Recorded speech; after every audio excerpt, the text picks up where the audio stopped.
Thank you. Obviously, the champ last year on this very similar course, but it's identical course to where he was racing earlier on last week in the dual speed and style. All they did is crush the trick jumps, but it's the same final straightaway. That's the straightaway where he crashed, but he was looking stronger than anybody in dual speed and style, wasn't he? Yeah, that he is. I mean, the conditions are a lot looser tonight, so it's going to be interesting to see how many mistakes some of these riders make. Well, there was a look at who we have bracketed up together for the round of 16. The pro women, the pro men. This is 100% dual slalom, and it starts right now.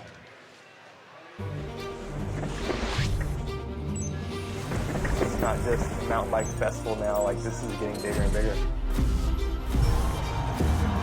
The crowd is going wild out there. Dude, it doesn't get much better than that. It's one of the biggest things that has happened to the sport in the last 10 years, for sure. What a huge run. We could have a new leader here. The vibe here is what really makes the finale so special. Oh, just barely too short.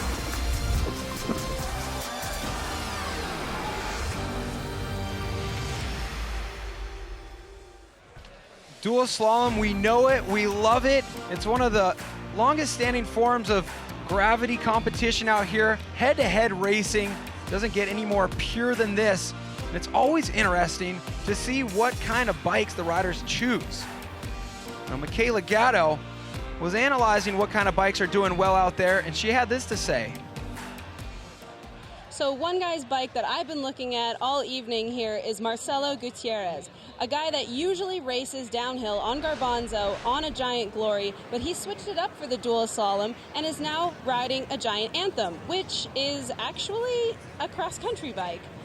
The only thing is he has switched the front forks for a 150 mil, so that's going to make the front end way slacker, but keep the rear end at 110, which is going to keep it really stiff and really responsive in those flat turns and make it nice and snappy out of the berms. Thanks, Michaela. Some things never change. It seems like even back in the day, people were modifying bikes from different realms to suit dual slalom. Well, 2018, not exactly the season that Adrian Lerone was hoping for after a season that you couldn't ask for a better one last year, 2017 King of Crankworx. He started off in Rotorua this year, going up against Kyle Strait and had some troubles, didn't he, Andrew? Well, that he did. I mean, it's always going to be difficult to back up a season like he did last year, but we didn't expect this from him. An unforced error there in the pump track, and that just started what was really a season he wants to forget. Yeah, that was just a sign of things to come, because later on in Austria, another blunder. It was. At least this was in the finals, so he did go on to take a silver medal, but here again, really an unforced error. It didn't look like he was pushing too hard. He just was on the wrong line, then he lost the back end. So last night, hoping for a little bit of redemption. Well, he didn't get it because the relatively unknown Colin Hudson, he would come out and he would take out Adrian Lerone in the round of 8, so he didn't even get to the semifinals last night. So Adrian Lerone, definitely a guy you expect to see in the finals, despite having troubles this season. And the guy next to him right there, that's Austin Warren, the #1 qualifier out here today. So this, on any other day, could be a final, but you're looking at the first heat of round of 16.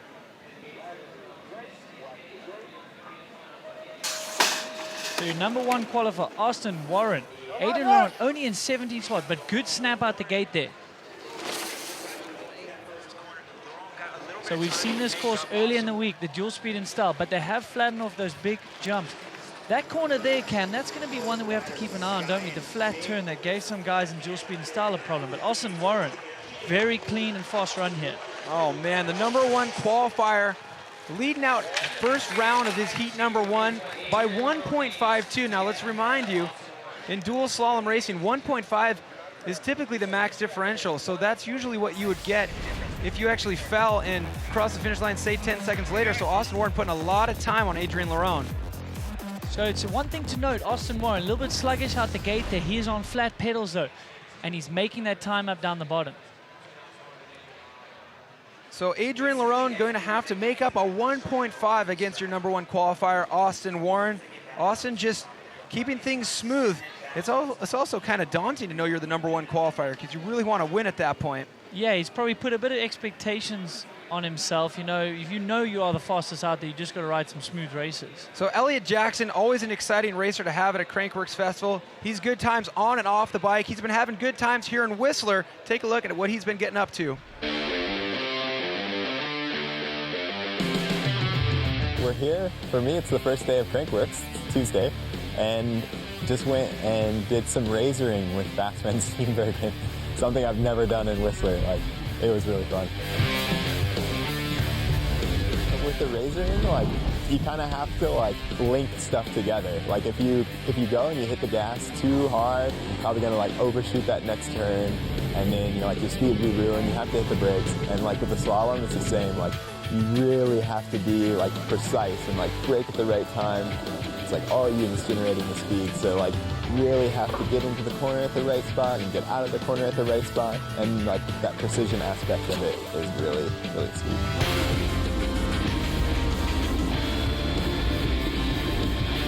I started racing because actually I came here to Whistler in 2008 with some friends and just loved riding downhill.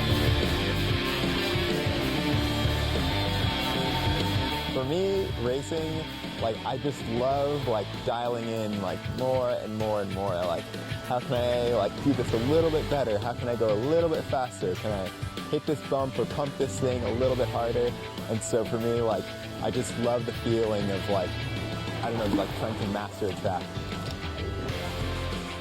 My favorite thing about Crankworx Whistler is so many things. Like unique experiences like this, like happens nowhere else. Getting to ride with your friends, getting so many different people from so many different disciplines together.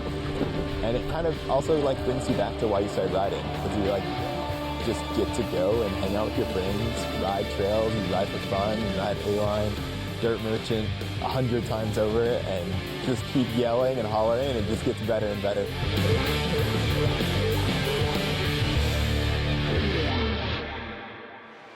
Yeah, Elliot, a little recreational driving in the under the guise of dual slalom practice. Good to see him enjoying his time out here. So much fun to be had in Whistler, but right now it's all about racing. Marcelo Gutierrez on the left, Elliot Jackson on the right side of your screen. Yeah, so the fun-loving Elliot Jackson against his own teammate, Marcelo, on identical bikes, identical setup. So there is no blaming machine here. This is all up to the rider. Let's see if Elliot has learned anything from his time on the seat of that Razor. Yeah, coming from a two-wheel motocross background, so he knows a thing or two about motorized vehicles.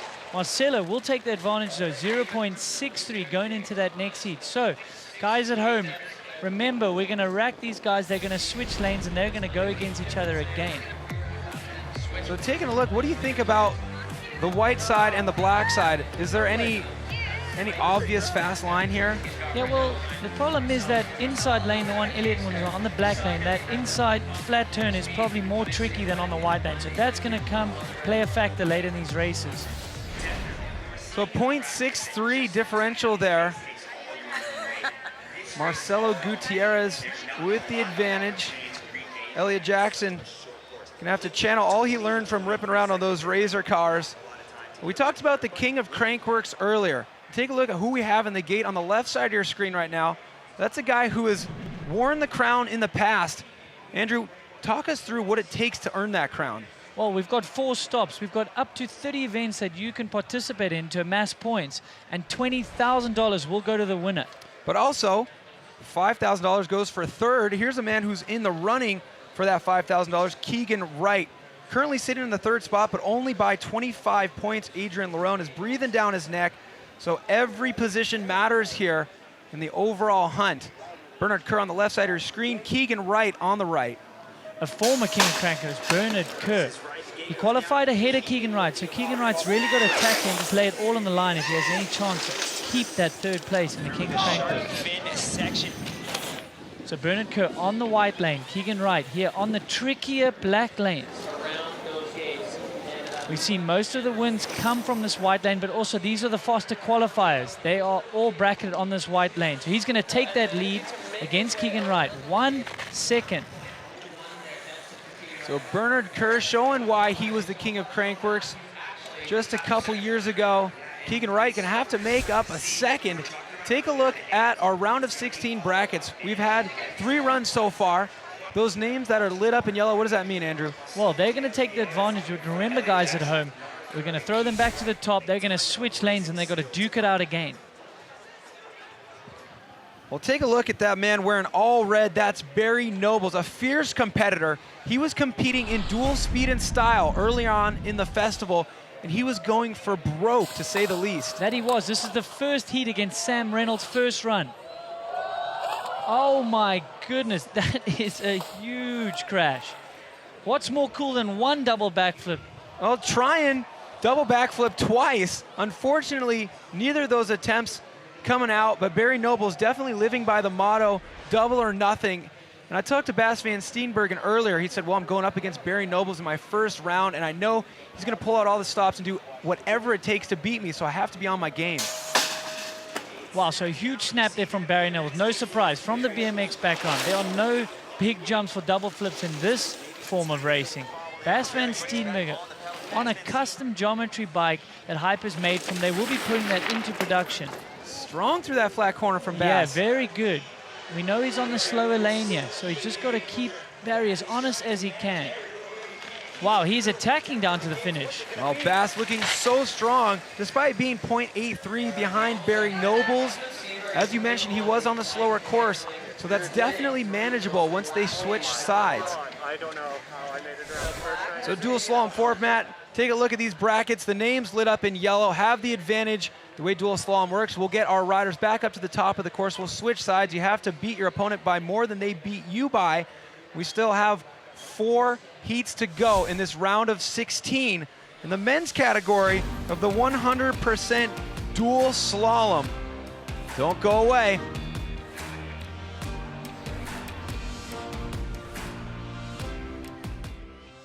We're trying to make a drivetrain that works better. We're trying to improve upon the things that we had done. Introducing the all-new SRAM GX Eagle drivetrain. No matter what kind of rider you are or the kind of terrain you might ride, Eagle is simply the best. GX Eagle drivetrains have a range of gears that rival or flat out beat most 2x systems. Engineered in Germany, made for the world. This is GX Eagle.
Has always been racing Americana.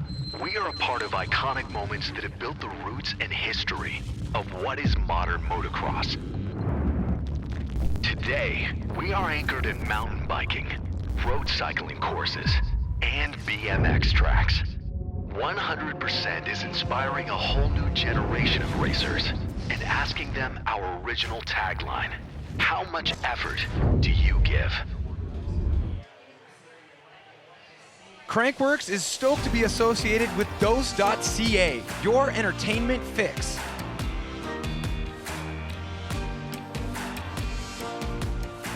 And we are stoked to be right in the middle of dual slalom racing. It's the 100% dual slalom. We're in the middle of round of 16 for the men right now. 4 more heats to go of run number 1 in the round of 16. And take a look at the guy on the left. We're really excited to have him racing here right now because he had a big tumble earlier on. That he did. I somehow was actually coming in after a downhill lap alongside him when that crash happened, and it was horrendous. I'm so glad he's okay. Pity we missed him in pump track, but he's here in slalom. It's our reigning champ from last year, Thomas Slavik. Never count out Thomas Slavic. Even if he has a big crash, he'll shake it off, get back up there in the gate. Right now, he's got to get past Kieran McKinnon. So Thomas Slavic, fast out the gate, former World Cup and World Champion four-cross racer. So Kieran, known more for his downhill skill set, coming off a 6 in the US Open, which is no mean feat there. So clean through that flat turn, but man, it is a bit sluggish on the black lane. So this is where the crash happened. Thomas Slavic is incredibly fast here. Maybe riding a bit tentative here in these early rounds through there, but that's no surprise after a big crash.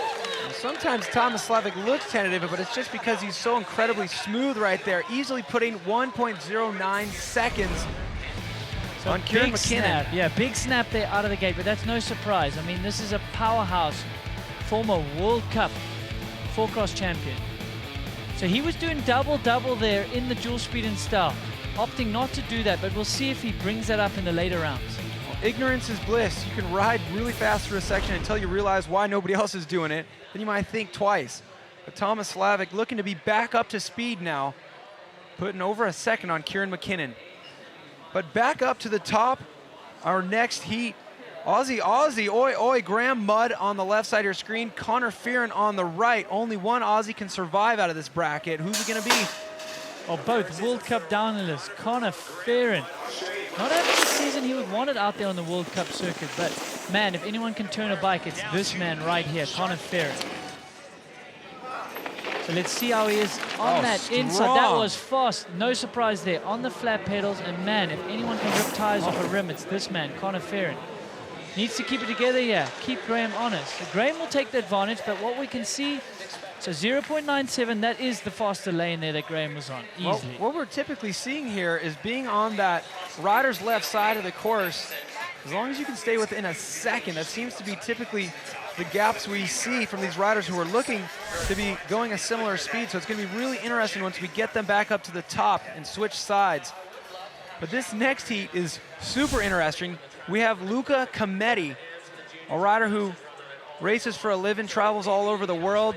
He's already had a podium at a Crankworx event earlier on in the season, going up against Lear Miller, the guy on the right side of your screen. If you don't remember that name from any of our previous Crankworx broadcasts, it's because he's got a side job as well. Take a look at this. Lear Miller is a photographer. He also does some video work, but he also is a wedding photographer. And as you can see, mountain bike racing isn't the only dangerous thing this guy does for a living. This photo is not safe. No, it's not. It looks like an old Rampage site there. So Lear Miller, big smile on his face, finding himself in the round of 16. Very impressive already. It's going to be even more impressive if he can eliminate Luca Cometti. So Luca on the left-hand side of your screen versus Lear on the right. Your 7th place qualified versus 10. Whoa, a bit of a stumble out of the gate there for Lear. Luca Cometti, hot out the gate on your white track.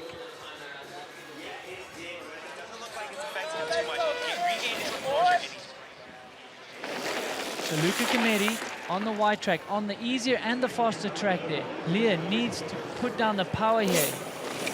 Like Cam said, you're hoping to be within about a 1 second margin here, and you should have something you can do in the next heat. 1.48, so he's got his work cut out coming the next run.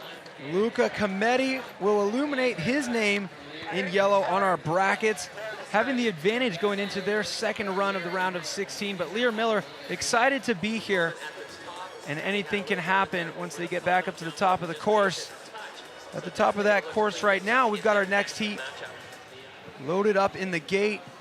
Looks like Kyle Strait on the right side of your screen, going up against Iago Garay from the Enduro World Series. So Kyle Strait qualifying in 2nd position. He also has a shout, if all things go his way, but possibly to jump into that 3rd spot at the king of Crankworx points. He's been a massive boost all year. Kyle Strait, known as one of the better slalom racers that ever graced bicycles. Oh, man. Yes. There you go. Flying there. But Kyle Strait, almost neck and neck. So that's the closest we've seen between these two lanes. So Kyle Strait pushing hard here to the finish. Can he even go ahead here? Come on. That is a big run from Kyle Strait. Kyle Strait having the advantage out of that round from the black side, beating Iago Garay by 0.15. This guy is a force to be reckoned with in dual slalom. Last year, he was 4th here. He made it to the consolation round. 2nd place in Rotorua already this year, and 3rd place in Leger. Wow, Kyle Straight, huge commitment here in that bird. Wow. So Kyle Straight, I mean, like we said, he grew up racing this format. He's also got a slalom track in his training ground at the, what is his training ground called again? Straight Acres. Straight Acres, yeah. So I've seen it all over the Instagrams and all that, so man, it's definitely paying off here. Kyle Straight qualifying second today. Second behind Austin Warren, a rider he trains with. They live in a similar area. So that Straight Acres really proving to be an effective training ground for dual slalom racing. Well, speaking of Austin Warren, he's on the right side of your screen right now, going up against a guy we all know, Adrian Larone. And if this seems familiar to you, maybe you were tuned in last night during Pump Track. Yeah, so Adrian Larone, this is last night, not even 24 hours ago. Not having the season he wanted. Bubba had a great qualifying here in Pump Track. So this is one of the earlier rounds we'll see. So these guys have matched up before, but Adrian would go out to take Bubba Warren out there. So Bubba Warren got some redemption here. He's with the lead, 1.5 second up.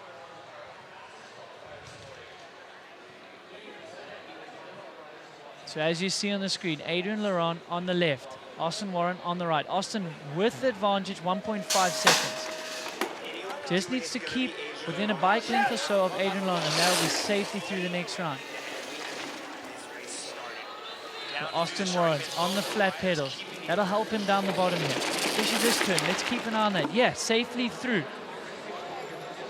So Adrian Larone, he needs to go. Oh, a little trouble there for Bubba. More than 1.52 seconds here. What is the time going to tell us? Oh, man, it's going to be tight. 0.9. So that's not going to be enough to make up that disadvantage from run number one. Austin Warren will advance into the round of 8. So, well, Austin Warren super strong today in this slalom. Looking like the man to beat. Let's catch up with him, Michaela. Trying to get at him here. All right, here we go.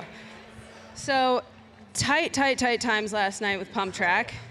I did talk to you a little bit after your second run on Pump Track when Adrian Larone beat you. You did say you made a little mistake. Clearly, no mistakes today. That black side is so hard. Just to stay consistent. It's so loose in the first corner. These bottom corners are so much tighter. So if you can keep consistent, just like you saw Kyle, you're going to be flying. So it's going to be a tough night, but just stay consistent and have fun. Consistency is key. Well, good luck in the next round. Thank you. Well, you heard it right there from Austin Warren.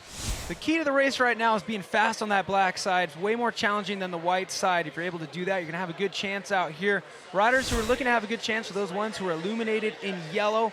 Let's get back up to the top. They've switched sides now. Marcelo Gutierrez on the right side of your screen, and riding an identical bike is Elliot Jackson, back by 0.63. So as you heard, these guys want to attack on the white side, but on the black side, they've really got to play it a little bit safer and more consistent. So that'll come into the race strategy down the end of this evening. So Elliot Jackson needs to make up some time, but he is on the white lane. So this is where it's a bit faster. Yeah, that flat turn right there. He's putting pedal to the metal. So he is ahead. Elliot Jackson needs to keep it together here down the final straight. And it's 1.26, so there you see. These riders really need to attack on the white lane. Once they get ahead, they just need to keep their head down. Well, Austin Warren not joking when he's talking about the key to the race being the rider's left side of that course, the one with the black flags. Elliot Jackson able to do it, knocking out his teammate, Marcelo Gutierrez. And now we're taking a look at a man who's won the King of Crankworx title a couple years ago, Bernard Kurt in the gate. But before that, let's take a look at our current King of Crankworx standings. So let's have a look at that. I want you guys to look at Keegan Wright, Adrian Larone, and even someone like Kyle Straight. Those three are in the race tonight, so we need to keep an eye on them. Whoever goes through the furthest in these brackets might jump into that third spot. So with Larone out of the race, it's really coming down to Keegan Wright and a guy who's looking so incredibly strong here, the second place qualifier, Kyle Straight. So a big heat for Keegan Wright, already down by a second. He's gonna need a miracle here to advance past Bernard Kerr. Can he do it? Well, I apologize. Former King of Crankers, Bernard Kerr. He's also coming off a win in the last slalom we had in Leger. So we know he's quick in slalom, but Keegan Wright, winner of Pump Track before. So there we go. Bernard Kerr dropping a little bit of a foot there. So Keegan Wright on the left side, he's ahead, but Bernard Kerr, how close can he stay down this final straight?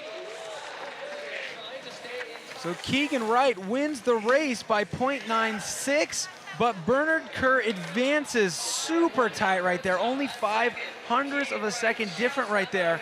Both riders faster on the white side of the course, as was expected.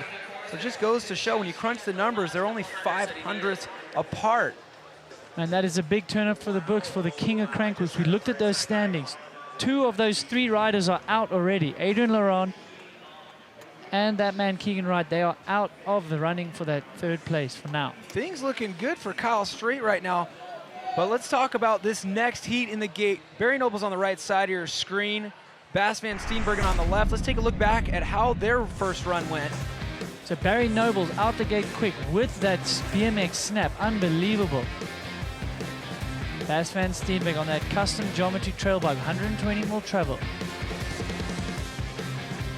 You see that black side being slower, but it is Bas slower, so but strong. Bas is pretty quick down that side. We've only seen the black side produce a win once here. Kyle Strait did that, but Bas van Steenbergen holding tight to Barry Nobles on the slow course. Barry Nobles now on the slow course. What will the numbers say at the bottom of this run? Well, Cam, you said it. If you think you can stay within a second or so on that black course, you have a real shot at the win here. So Bas van Steenbergen did that. 0.83. Coming into the flat turn. Man, he's quick through there on the white. Oh, Barry boy. Nable's not so much. This is looking good for Bas. And he's good down the bottom. Keeping it real tight. Oh, that's got to be enough. Gotta be Bas van enough, Cam. Steenbergen wins this run by 1.47. That's a larger margin than he was beat in run number 1. So Bas van Steenbergen advances past Barry Nobles into the round of 8. Bas van Steenbergen took 2nd place here last year, so we know he likes this course. Looking to repeat and perhaps turn that silver into a gold in 2018. Back up to the top in the gate right now, Thomas Slavic. Despite a big crash yesterday, he's back at it looking strong as ever. Going up against Kieran McKinnon on the left side of your screen. This is what the podium looked like last year. We mentioned that Bas van Steenbergen had 2nd place. But look who that winner was. Yeah, none other than Thomas Slavic. So he's bounced back from that big crash. He's a strong, strong guy, so it's awesome to see him back here. How is his head going to feel, though? I mean, he definitely rattled his confidence with a crash like that. Well, this will be close here. Kieran McKinnon with 1.09 to make up, but he's got the fast course now against Thomas Slavic. Exactly that. Oh, boy! Mistake. How does he even keep it on track there? So running wide into that first berm. That's going to play into Slavic's advantage here. Wow. So Slavic with the advantage. And he's quick down the bottom here, man. Opting for that double roll, then double again. Well, Thomas Slavic puts another 0.44 on Kieran McKinnon. Of course, that means he advances into the next round. Your 2017 winner of this race makes it through the round of 16 into the round of 8. Looking to go back-to-back, Thomas Slavic. Let's take a look back at this run, Andrew. So let's look at it. Man, he gets wide. He's on top of the berm. I don't even know how he got into the berm. So good for him for staying on track there, but that's all she wrote. After that, Thomas Slavic had the lead, and he didn't give it back. Kieran McKinnon was about 3 millimeters away from a bit of pain right there, so way to go, keeping the bike on 2 wheels. Not enough to make it out of the round, but at least he's not going to have to lick his wounds either. Thomas Slavic into the round of 8. Let's see who is also going to make it through. We've got the Australian heat right now. Graham Mudd, Connor Fearon.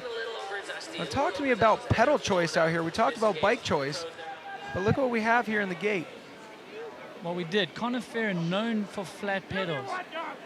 He's one of the few still racing flat pedals on the downhill circuit. Austin Warren, who qualified so well, is also on flats, and that you must think is going to play into his advantage when the turns get flatter. More the same here, about a second for Connor Fearon to make up. He's now on the fast course. see what happens. So a little bit sluggish out the gate, but that's the flat pedals. You can't pull on the upstroke of your pedal at all. But then once you get up to speed and the turns get a bit flatter, you'll see how aggressive he is here. Just flying through those flat turns, and he's on the pedals after that. Oh! But there you go, and there's a disadvantage of having flat pedals. You get a bit of a bump, and your foot gets dislodged from the pedal. Is it going to be enough? He had 0.97 to play with. Oh, No! only beaten by 0.83. That means Graham Mudd will advance into the round of 8. That mistake from Connor Fearon, perhaps having something to do with the flat pedals, but undeniably the reason why he's not going to move on to the next round. Let's take a look back at that mistake, Andrew. What happened? Well, let's have a look here. He's aggressive. He's holding so much speed out of there. And here we go. He gets the back wheel comes off the ground, and his foot just gets a little bit dislodged from the pedal, and that's it. That's a disadvantage of flats. Almost commentators curse that. We spoke about how fast he's going to be on flats. And I'm going to say that's your fault, Andrew. Yeah, I'll have to apologize to him later. You're going to owe him a kokanee at the GLC a little bit later. Yeah, I wish he was turning a harder gear there. You see he's in a little bit of a lighter gear. You're doing a lot of revolutions, and that way you can easily bounce off the pedals. So Graham Mudd moving out of the round of 16 into the round of 8. He'll be meeting up with Thomas Slavic. That'll be a tough heat for him. Yeah, that's a bit of an upset. Graham Mudd qualified in 11th. He'll go up against Slavic, qualified in 3rd. That'll be a very challenging heat coming, but anything can happen here. It's such close and tight racing. Luca Cometti with the advantage right now on the right side of your screen, but your wedding photographer, Lear Miller, has 1.48 to make up. He has the fast side of the course, but that's a big disadvantage. Yeah, 1.48, almost the max differential here in slalom that they normally hand out. What you need to do is get that wheel ahead. Maybe you can force some sort of error from your rider that you need to get ahead here. So Lear Miller, he's just stoked to be out here, qualified great. And that's it. If you can get out ahead, you can force a little bit of a mistake here. Put a bit of pressure on that rider that needs to keep within 1.48 here. Luca Cometti really needs to keep it together and get to that finish line. I don't think it's going to be 1.48, but it's so close, 1.22. Lear Miller just barely missing the mark here by 0.26. Luca Cometti will move into the round of 8.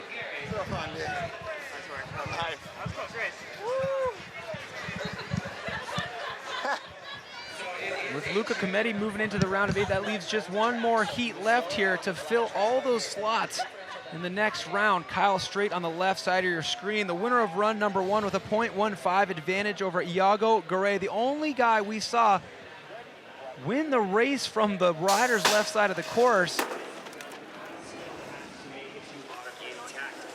Yeah, so Kyle Straight, he swapped over to the faster lane, but as you said, he's the only rider that's carrying an advantage after the first run from the black lane. Well, little slip out there, but that's not going to cost him much. So Kyle Straight, as we said, all he needs to do is keep it on 2 wheels, get to the finish line, and he'll be through to see Luca Cometti in the next round, in the round of 8. Smart riding from Kyle Straight sees him putting another 1.88 on Iago Garay, moving himself into the round of 8. And who will he face off against? Well, Kyle Straight, the second place qualifier here, looking strong. Let's hear how he's feeling, Michaela.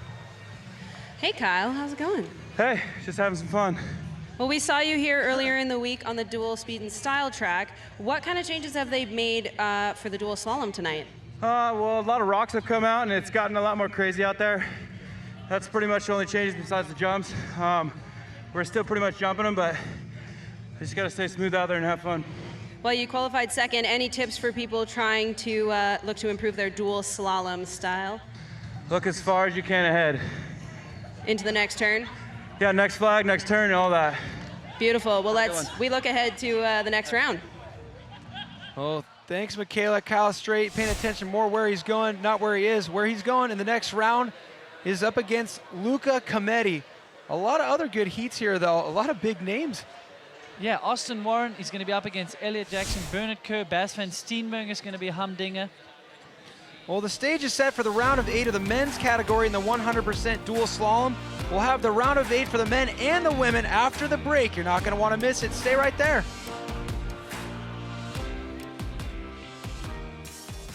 We're trying to make a drivetrain that works better. We're trying to improve upon the things that we had done. Introducing the all-new SRAM GX Eagle drivetrain. No matter what kind of rider you are or the kind of terrain you might ride, Eagle is simply the best. GX Eagle drivetrains have a range of gears that rival or flat out beat most 2x systems. Engineered in Germany, made for the world. This is GX Eagle.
Podium refreshments provided by Kokanee Glacier Fresh Beer.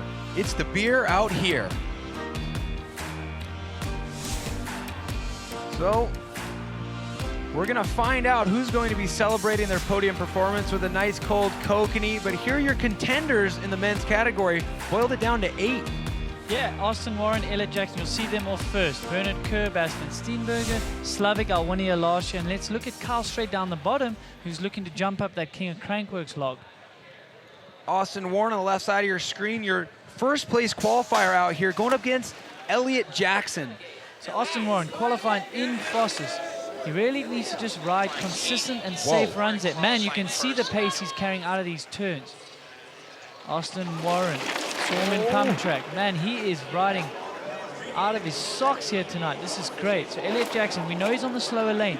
We want to see that he keeps it within 1 second if at all possible. This looks like a little bit more than that. No, Austin Warren is on another level right now, putting 1.69 on Elliot Jackson and making it look so incredibly easy. Whatever he's doing, don't mess with that kid right now. Don't put anything in his head because he looks focused, strong, and man, I don't know if anybody has what it takes to beat him right now, the way things are looking. Maybe Kyle straight. This is intense. Next heat up in the gate right now, Bernard Kerr on the left side of your screen going up against Bastian Steenbergen, two guys who spent a lot of time together in the off-season in Queenstown, New Zealand. You know, they train hard, knowing that they might find themselves bar to bar against each other at the World Tour Finals here in Whistler. Yeah, so slalom racing, it's not always up to who qualified fastest. It's nice to have a good quali, but often you start building speed throughout the evening because you're getting more reps on these tracks, seeing where you can push, seeing what part of the course is getting blown up. This is one of those sections, especially on the black lane. It's getting drier, which means it's getting looser and looser as this night progresses. So Bernard Kerr against a buddy Bastian Steenbergen, like you said, they spend a lot of time riding. 0.78 back. Well, Cam's called the 1 second mark as that thing to watch, and that's ahead of that. So 0.78 sounds pretty big for Bastian Steenbergen to make up, but with the disparity between those two courses, definitely doable. Bernard Kerr is definitely going to have no room for error once they get back up and switch sides. Well, first run for these two gentlemen right here, Thomas Slavik on the left side of your screen, going up against Graham Mudd, who eliminated Connor Fearon after that pedal slip. A little bit of an upset there, Gary Mudd. Now he's really got his work cut out for him. He's going against last year's winner here in Whistler in the dual slalom, Thomas Slavik. Recovering from a big crash yesterday. So Slavik on your left, Graham Mudd on your right. Look for Slavik snap out the gate.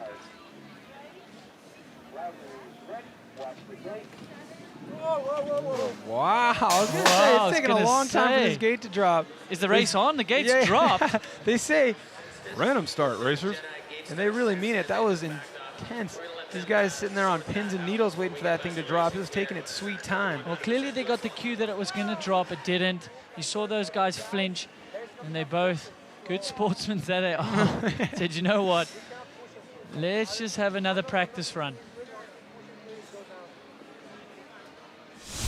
So take a look right now. Austin Warren getting the advantage over Elliott Jackson. Now I want to look at this potential collision course between Kyle Straight and Austin Warren because they both are looking so strong. Will we see them in a heat together? Well, exactly that. You see them at the top there. If Austin can advance, Kyle Straight can advance. You'll see those guys, training buddies from back home. They might face each other in the final. And Kyle Straight, as we said, he's looking to notch up a few points, and he may jump up that leaderboard in the King of Crankworx series. Well, 2 more names to turn yellow here in run number 1 of the round of 8 in the 100% dual slalom. Can't complain about the conditions. This or slopestyle day, we may be complaining about the wind, but perfect for dual slalom racing. That it is. Luckily, these guys are not getting off the ground much, so the wind is not a factor here in dual slalom. But man, yeah, slopestyle would be a huge problem. Slopestyle, of course, tomorrow. The big show kicking off on Slopestyle Saturday. You're not going to want to miss that. Tune in. Red Bull Joyride, wrap up the World Tour. A lot up for grabs there tomorrow. But right now, a lot of points up for grabs for the King of Crankworx. A couple players still in the game here in this dual slalom race. And Thomas Slavic, the man who won it just a year ago, is going to have to get past Graham Mudd all the way from Australia.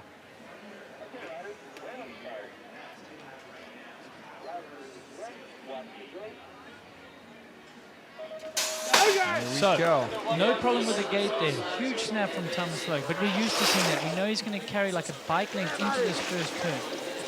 That must really be challenging for these races next to him to see him so far ahead. And there hasn't even been much track yet. Yeah, gate starting against Thomas Slavic is not something I envy. It's not something that's going to give you a lot of confidence. Cool, so keeping it tidy here down the slalom turns. That's where he crashed. Graham Mudd, he's going to be 1.99 seconds. That is literally the biggest margin we have seen so far. Well, Andrew, it's easy to say what makes a good gate start, but it's hard to do. Can you break it down for our viewers what he does that makes him get that hole shot every single time? Well, as you saw, he's lunging with his hips into the bar. He's lunging forward, trying to get as much forward momentum as he's hard on the pedal strokes. So immense power and technique. A gate start is not only power, it's so many reps, practice, years and years and years of perfecting a gate start. So this will be interesting once they switch sides. We're going to find out if we do have a max differential or not. It was close to 2 seconds the gap that Thomas Slavic put on Graham Mudd right there. Typically in dual slalom racing, you have a maximum differential of 1.5, so it's still possible for the rider with the disadvantage to make up ground. Well, Kyle Straight on the right side of your screen, second place qualifier today, going up against Luca Cometti, who eliminated our wedding photographer, Lear Miller. That he did. You're cracking me up here in the booth. He's probably taking photos now of this run.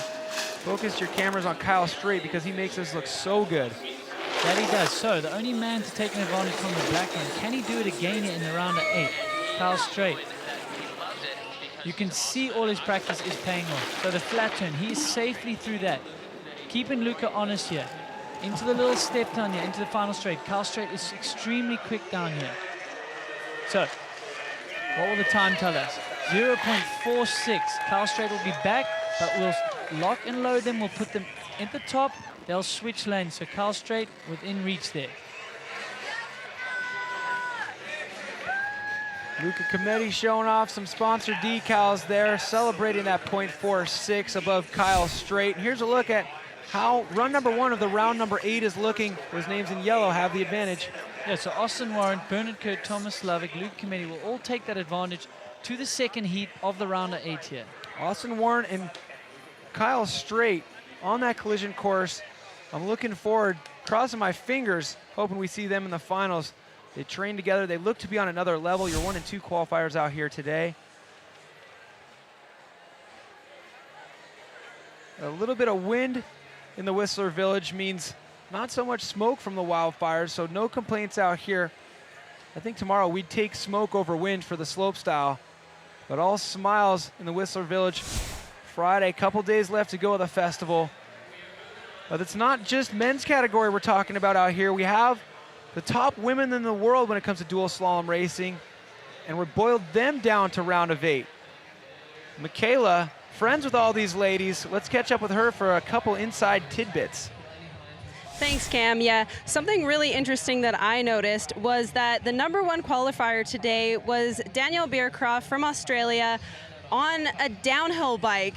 You don't usually see that in dual slalom. I didn't know if she just wanted to do some park laps and cruise on in and do some qualifying, if it was her only bike, but I caught up with her earlier and she actually said that she chose her downhill bike out of all of her bikes that she brought because she was simply just comfortable on it and she was having the most fun on it. So, I don't know, I guess if you're having fun, you're #1. I love it. I mean, if you feel fast on a bike, it doesn't matter if it's a different type of bike than everybody else is racing on. Claire Hamilton from the USA opting for a more traditional type of slalom ride, but if you're qualifying first on a downhill bike, hey, run what you brung, keep it rolling if it's working. Exactly that. So the downhill bike will offer more traction in these loose turns. So let's see if that's where she made an advantage of some of these riders. Well, great start even on that big, long travel rig. Exactly, Cam. We both know that starting a downhill bike, it's obviously a heavier bike than all these other riders have. They're looking at about 4 or 5 inch trail bike versus Daniela. She's going to literally be on 8-inch travel bike here. And here's where you'll start to see the advantage. These flat corners here, the downhill bike's going to love them. Exactly that. So she'll take the advantage going into the next round over Claire. Claire Hamilton, be it on the slower side, that black flagged run, back by 1.74 behind Danielle Beecroft, your #1 qualifier for the women. Back up to the top, our next heat, pro women category. Judging by that blue jersey, I'm thinking we got Keilani Hines on the left and Via Verbeek from Canada on home soil here on the right side of your screen. So we've been seeing Keilani in our pump track series. Not the best finish for her last night. However, she said she's been working on her turns, Cam. I wonder what she's going to be able to do here when the turns are a little bit more flat and not as banked as something like in pump track.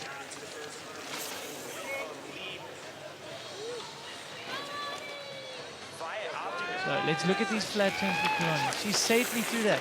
So the practice is paying off here in slalom. A little bit different event. We haven't seen too much of her in these types of gated racing events. So let's see if Via Verbeek can hold within a second here of Keilani Hines. The time, 1.27 back. Via Verbeek has the disadvantage going into their next round underneath Keilani Hines. Keilani on the fast course though, so it'll be interesting to see what happens when they switch it. Now Michaela has the luxury of standing next to these two women. Let's get some inside info, Michaela. Thanks so much, Cam. Yeah, okay, so you came 3rd last night in pump track. We saw you holding your side a little bit. You mentioned a cracked rib. When did you do that? How did you do that? A few weeks ago, I was at Big Bear, and I thought it was a good idea to do the high jump contest, and I ate it pretty good. So yeah, I'm still recovering from that, but I feel a lot better today, actually. Well, you look a lot better and fast. How do you block that pain out of your head when you're racing? I don't know. It's actually easier when I'm riding. I don't really think about it. I want to do well, so it's kind of easy to just not think about it. The adrenaline and the competitiveness kicks in, so good luck next round. Thank you. Well, thanks, Michaela. Yeah, you wouldn't know it if she didn't tell us the story last night during the pump track. She looks strong on the bike, but just showing she's up for any challenge that's placed in front of her. Getting hurt at the high jump contest at Big Bear, that's pretty rad. I actually saw Caroline Buchanan on Instagram. I think she also had a crash at the high jump. So that event taking some riders out. But also getting riders outside their comfort zone. Caroline Buchanan doing backflips out there onto the mulch jump. Luckily, neither of them took themselves out too bad to the point where they wouldn't be able to be here with us. Right now, Menon Carpenter on the right side of your screen going up against Annika Beerten. So former World Cup and World Champ four-course rider Annika Beerten switched over to EWS. Menon Carpenter now retired from World Cup downhill racing. She's a former world champion herself. Rumor has it she's moving out here to Canada to go to school, to go to university. So she's going to be calling Whistler and Vancouver probably her new home. I'm sure she'll be taking advantage of all the amazing trails out here, even though she'll be studying. That's what her focus will be on. It's great to see her still doing some racing for fun here at Crankworx Festival. 1.8 behind Annika Beerten. Annika Beerten having a nice, strong advantage on that fast side of the course. Yeah, no stranger to the podium here in slalom. Back in 2016, she hopped on the podium in 2nd place. Oh, Andrew, take a look at this next heat in the gate. deja vu from last night. Jill Kittner on the left side of your screen, Caroline Buchanan on the right. Very similar to what we saw last night. If you don't remember, take a look. Well, this is not even 24 hours ago. We had Caroline Buchanan match up against Jill Kittner. Caroline back from injury. She sat out the whole year due to a gruesome injury that she sustained, breaking her sternum. Caroline Buchanan was all smiles, just happy to be back. But my word, what a Cinderella story. She came out and she took the win over Jill Kittner, even though Jill took the series title. And Jill always quoted saying she loves a challenge. Caroline Buchanan back from injury.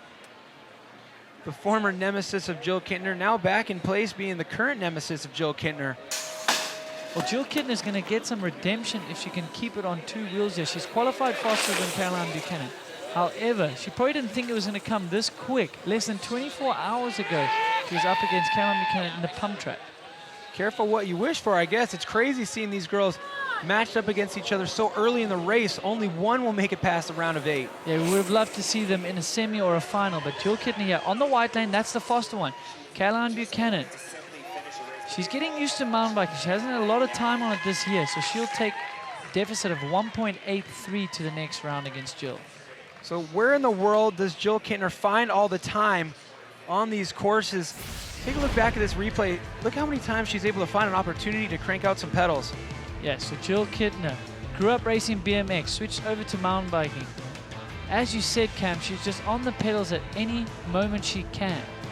She's not braking or turning, she's on the pedal, she's on the gas. For the riders at home, that's something to try and work into your practice schedule.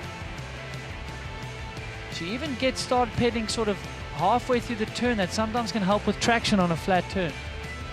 Distributing that weight, putting power to that rear wheel. Jill Kittner doing all these things at once, making it look so easy. That's what happens when you spend your entire life racing bikes. She has the advantage over Caroline Buchanan, so we'll send them back up to the top to switch courses. Now, if you're enjoying this dual slalom race and you see some funny structures in the background, that's because tomorrow it's the big final of the Crankworx 2018 World Tour Red Bull Joyride, where the sport of slopestyle was born right here on Whistler's Boneyard Slope. We're kicking it off at 4:30 p.m. local time. If you're in Europe, that's 1:30 a.m. So have an all-nighter or set your alarm. Down in New Zealand, 11:30 a.m. tomorrow, but it's actually 2 days apart. So make sure you don't miss that, because there's a lot up for grabs. Triple Crown. Can Nikolai Rogatkin do it tomorrow? I'm already developing some goosebumps just thinking about it. Yeah, it's going to be an exciting day, but we're not there yet. Before that, likes of Austin Warren, he's illuminated, so he's got the advantage. Bernard Kerr, Thomas Slavik, Luca Kamedi, all taking the advantage to the next heat of the round of 8 here. Next up, your #1 qualifier, also the winner of run #1 against Elliot Jackson, who has 1.69 to make up. So it's all or nothing for Elliot Jackson. He knows he's got to be ahead of Austin Warren, your #1 qualifier, and he's riding so well so far. These riders are going to get faster and faster as the night goes on. They're getting more reps, they're getting more runs on this track. So Austin Warren on the more challenging track here. Safely through that flat turn. So he doesn't need to get too worried. He knows he's got a little bit of time here. So 1.69. It looks like Austin Warren definitely stays close enough. Elliot Jackson wins the race, but Austin Warren advances.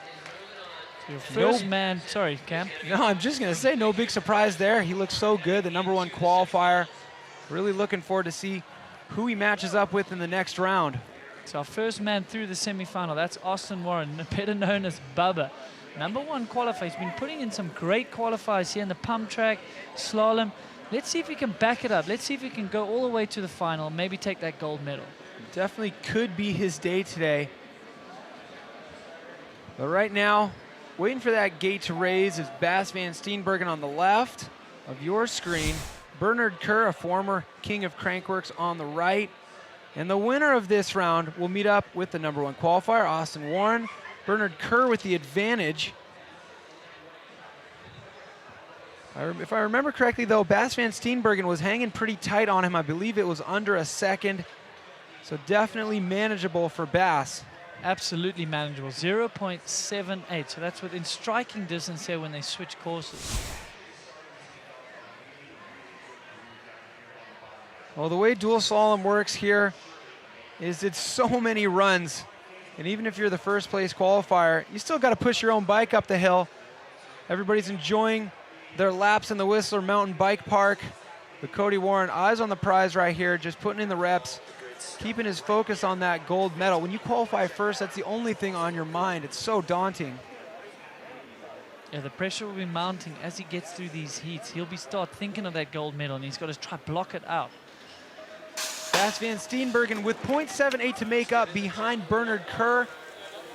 Bas van Steenbergen, also no stranger to the podium here. But going up against Bernard Kerr, he won the last round of slalom at Leger. And he knows how to ride this discipline, but that's a big mistake from Bernard. That's going to be tough to draw back.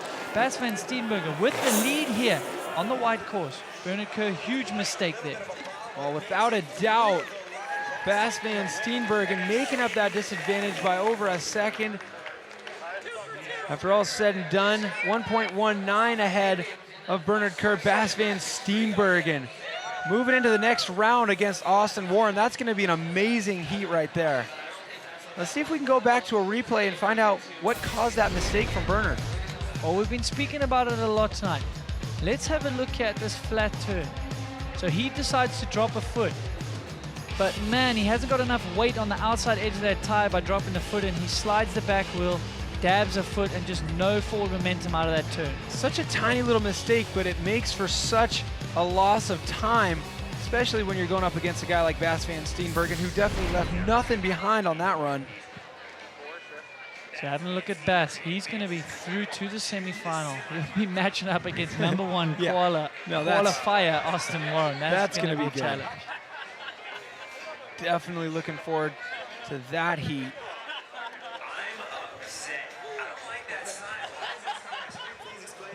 So our matchups heating up out here, getting an idea of what our semifinals are going to look like. But more and more of a glimpse into the future here after every run. Thomas Slavic in the gate on the right side of your screen right now, going up against Graham Mudd. Slavic with the advantage.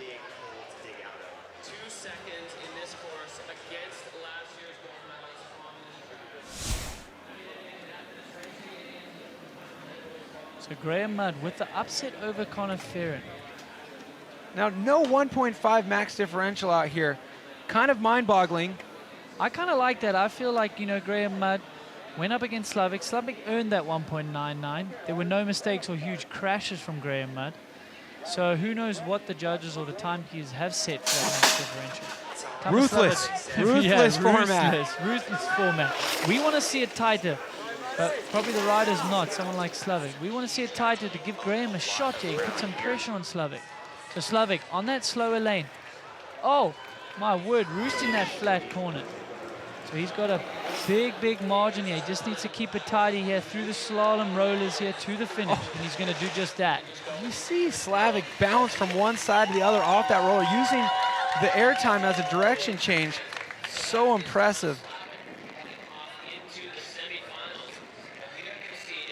So there you have it. Thomas Slavic qualified in third position. He'll be through to the semifinals. Who's he going to match up? Luca Cometti or number 2 qualifier Kyle Straight? So Slavic's technique there in the final straightaway, really impressive. Nobody else doing exactly what he's doing. Take a look, break it down for me. This direction change off the roller. So like you said, let's have a look here. He's keeping it quite tight. So he's rolling and he's doubling and changing direction. That is a good technique there. He's hopping sideways when he pulls off this roller. Watch here. So he comes up, he pulls left so that he can get around that marker. My word, great technique from the great skill and commitment. Veteran strategy out there from Thomas Slavic, showing why he's the man who won just a year ago. Yeah, keeping it on the ground, he would just be a little bit late for that turn, but he's bunny hopping left. That's awesome. Well, one more race here in the round of 8, shaping up our semifinal matchup, which will be just the top 4 racers. But we've been talking about that possible collision course between Austin Warren and Kyle Straight, but Kyle Straight will have to make up 0.46 against Luca Cometti in order for that dream to come to fruition. So a good start from both these gentlemen right here. Kyle Straight on the faster course. Got to make up 0.46. He's hard on the pedals here, Cam. both navigate that flat turn with ease there. Man, Kyle Straight, this is where he really excels down the bottom. He's opting to keep wheels on the ground, power down.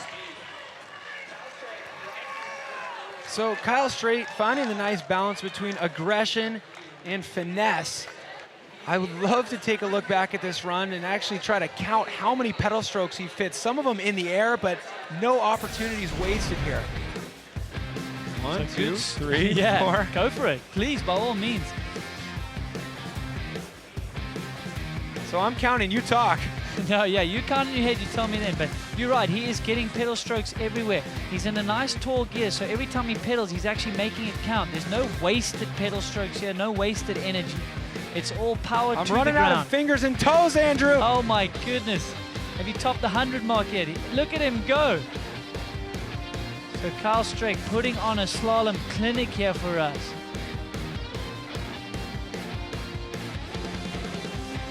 So a little hop from him, but I like it. He's keeping as close to the ground as he can. Man, look at the pedals. And what is the number, Cap?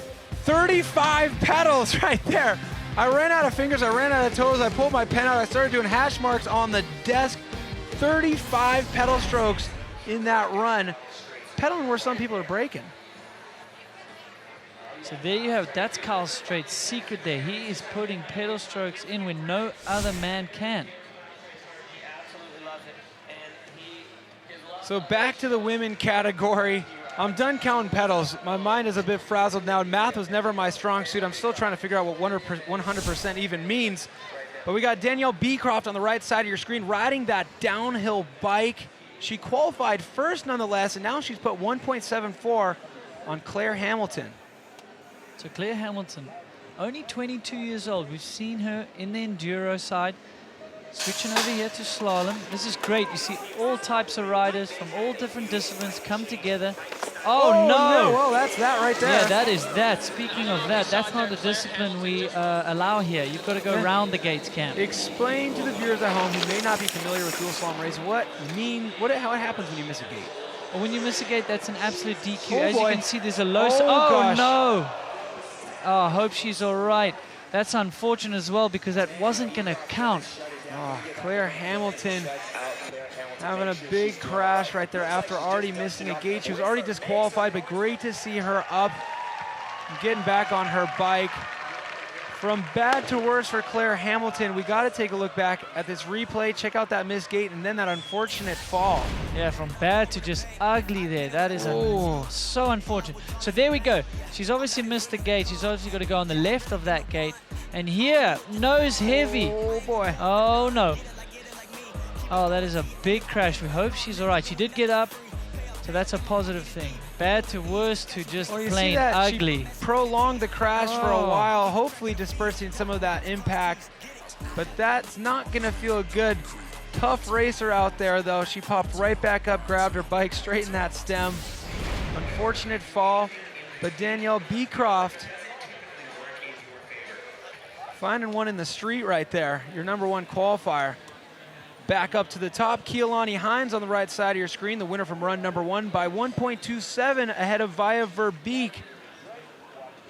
Via on the fast side now, but a big disadvantage. Yeah, she has to make a more than 1.27, so 1.28. She can lead by that, she will advance. So for the viewers at home, we need to see Via out front and be by quite a bit.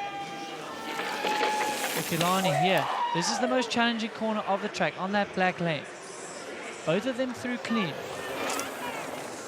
Keilani Hines looking good. Yeah, she needs to push to the finish line. Yeah, she can't.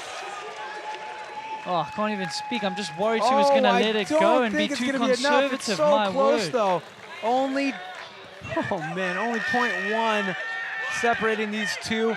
But Via Verbeek eliminated Keilani Hines, making it through. My word, yeah, I was speechless there because I was just worried Keilani was going to be a bit too conservative because 1.27 sounds like a lot, but you never know in slalom racing. It's hard to gauge when there's such a big difference between the two sides. Usually you can kind of see where you stand, but when there's an average of a second between on equal mistake-free runs, you never really know where you're sitting. But Annika Beerten hanging out in the start gate right now, the former queen of Crankworx, going up against another world champion from a different discipline, Manon Carpenter. Yes, Annika Bierten. She has podiumed in this event before. Also, the queen of Crankworx, who knows she's an amazing all-round rider. Manon Carpenter as well. Great talent. Retired from World Cup down at an early age. She achieved a lot of her dreams, a lot of her goals. She's got a lot of time to make it, but 1.8 is a huge margin here on this track. Out front though, so both of these girls through the flat turns. Annika a little bit late there. Pulling it back here, down the final straight here. She's catching up, isn't she? Annika Bierten really closing that gap. Manon Carpenter wins the race, but only by 0.63, so Annika Bierten will advance, but great to see Manon Carpenter coming out of retirement and enjoying Crankworx Whistler. Dual slalom has rats. Slalom, and I don't know what he's trying to get across here. Venmo me money, that nice try.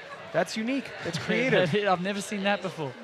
So you're like, all right, you're gonna sit alongside the street and say, give me money, but you have a phone. Sell the phone, man.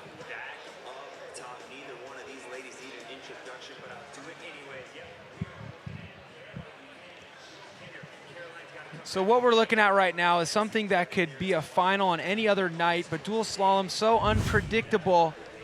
Some top riders can meet up in early rounds. In fact, last year, Jill Kinner won this race. Who got second? Well, it was none other than Caroline Buchanan in second place. So these ladies have seen each other a lot in this race format. Caroline Buchanan only qualified down in 7th spot. Maybe due to that injury, she hasn't had as much bike time as she wanted. Something like slalom, you've got to get a lot of bike time. You've got to get your touch and feel back. Came away with a win in pump track last night. She needs to just put some pressure on Jill. Jill's got a bit of a margin, a bit of a safety here. Jill Kittner has won this event 7 times here in Whistler. Can she make it 8? Caroline Buchanan winning. Oh. Whoa! See that doing the step down. We haven't seen that in the women's yet. So Jill knows just what to do. Is it going to be enough? I don't know. 0.97, but I believe Jill had a bigger advantage, so she will advance. Caroline Buchanan doing everything within her power to try to take out Jill Kittner. Unfortunately for Caroline, not enough, but Jill Kittner still alive in her quest to make it 6 years in a row. So you have won dual slalom here 5 years in a row. You just advanced to the next round. Can you make it 6? Come on, give us a little. That's a cool question, Gato. I love those. I mean, it's possible, isn't it? Anything's possible. I'll give it a go. What do you think is your favorite thing about dual slalom compared to pump track? I think it really tests your cornering skills. Pump track, there's no speed control or anything, and this is a more well-rounded sport, I reckon. Sweet, well, good luck out there. Thank you. So Jill Kittner, she's won it the last 5 years in a row, but she's also won it 2 other times. She's got 7 Crankworx Whistler dual slalom gold medals in her trophy case, a trophy case that's probably bursting at the seams, but Jill Kittner makes it into the semifinals. She'll have to go up against Annika Bierten. That'll be a great heat. Plenty of great heats to come here. We're down to 4 for the men. We're down to 4 for the women in the 100% dual slalom. Semifinals still to come. You're not going to want to miss it, so stay locked onto your screen. We're trying to make a drivetrain that works better. We're trying to improve upon the things that we had done. Introducing the all-new SRAM GX Eagle drivetrain. No matter what kind of rider you are or the kind of terrain you might ride, Eagle is simply the best. GX Eagle drivetrains have a range of gears that rival or flat out beat most 2x systems. Engineered in Germany, made for the world. This is GX Eagle.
100% has always been racing Americana. We are a part of iconic moments that have built the roots and history of what is modern motocross. Today, we are anchored in mountain biking, road cycling courses, and BMX tracks. 100% is inspiring a whole new generation of racers and asking them our original tagline: how much effort do you give? Crankworx, brought to you in part by SRAM, the power of bicycles. Down to 4 for the men, down to 4 for the women. We call that the semifinals right here in the 100% dual slalom in the birthplace of the Crankworx Festival Tour, Whistler, British Columbia. For the men, it looks like this, Andrew Needling. Well, there you have it. Austin Warren qualified in first position. Bas van Steenbergen, he's podiumed here before. Thomas Slavik, none other than Kyle Straight on that collision course, hopefully for Austin Warren. Well, this heat is going to be a tough one for Austin Warren. Looking stronger than anybody out there, but Bas van Steenbergen, no slouch on this course. He got second place just a year ago. No, this is going to be the toughest heat to date for Austin Warren. But keeping him honest with the flat pedals out the gate, which I like, because this is where he starts to come alive. When the turns get flatter, when the turns get faster. Wow. As you see, dirt flying off these blokes' wheels. They are pushing so hard. This is the amazing thing about slalom. It seems as you get through the round, you're just going faster and faster. Well, Austin Warren throwing caution to the wind, riding loose, but making it look casual, putting more than 1.5 on Bas van Steenbergen. I believe it was 1.69. Bas, the fourth place qualifier out here today, so definitely has what it takes to knock out Austin Warren, but by the looks of things, it would take a mistake from Austin. Yeah, it will. He's just riding so well, almost within himself. I mean, we can see he's pushing, but he's just putting the wheels exactly where he wants to. Those days you wake up and everything you try to do on your bike just works. I'm getting the feeling that Austin Warren's having one of those days.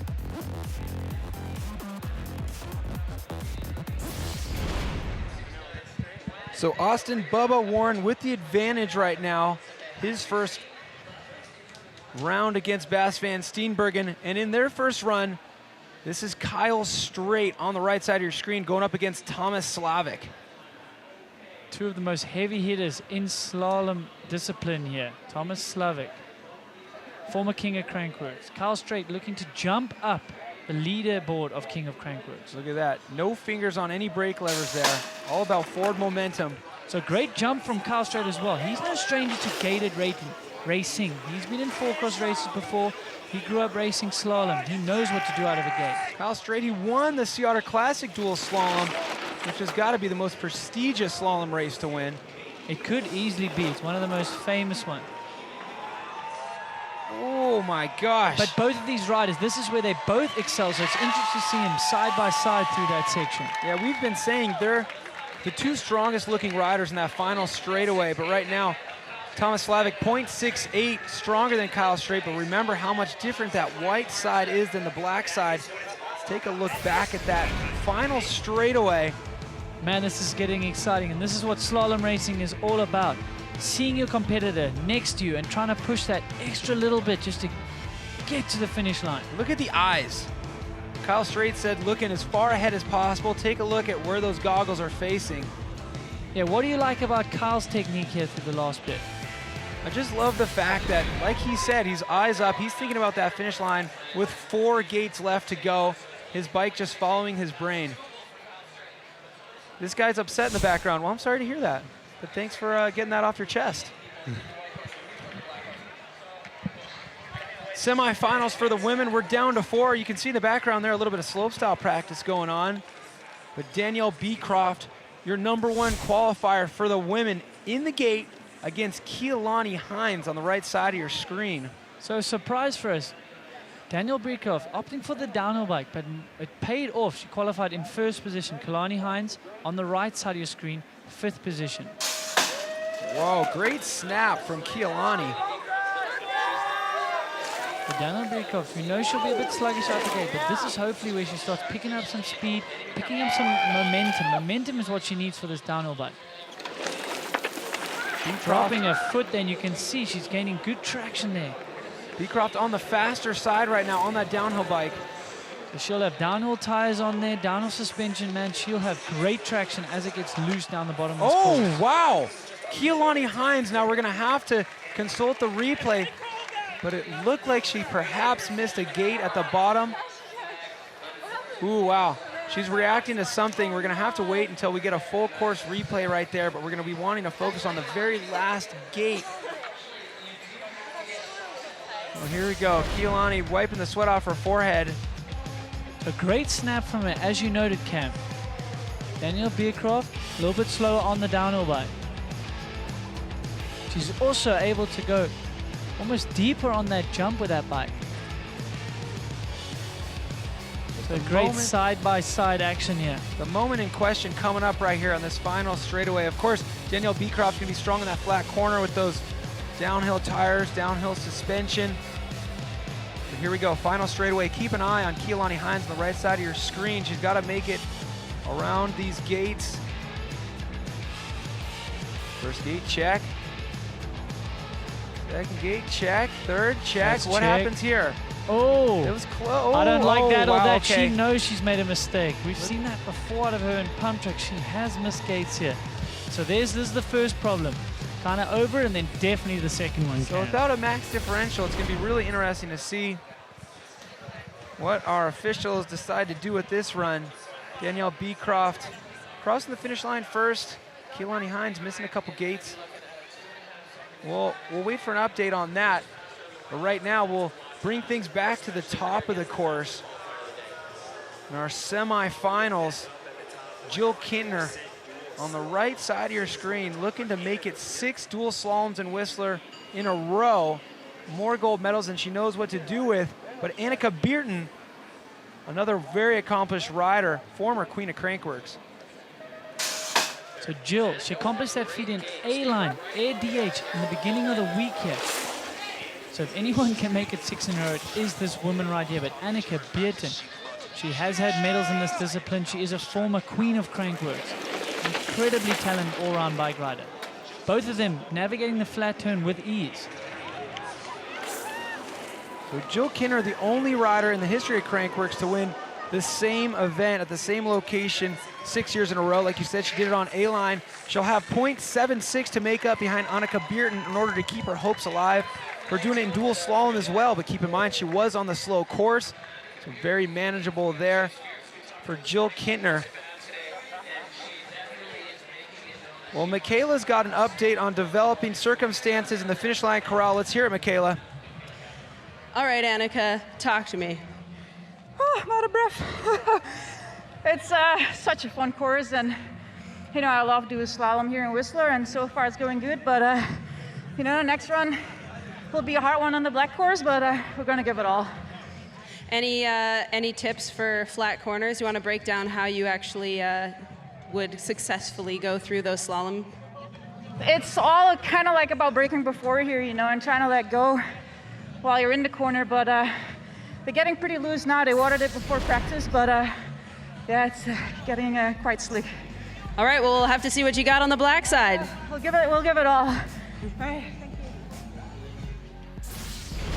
Well, there you have it. Annika Beerton with the advantage moving into that next round. Jill Kintner within striking distance. So that's the battle of the queens right there.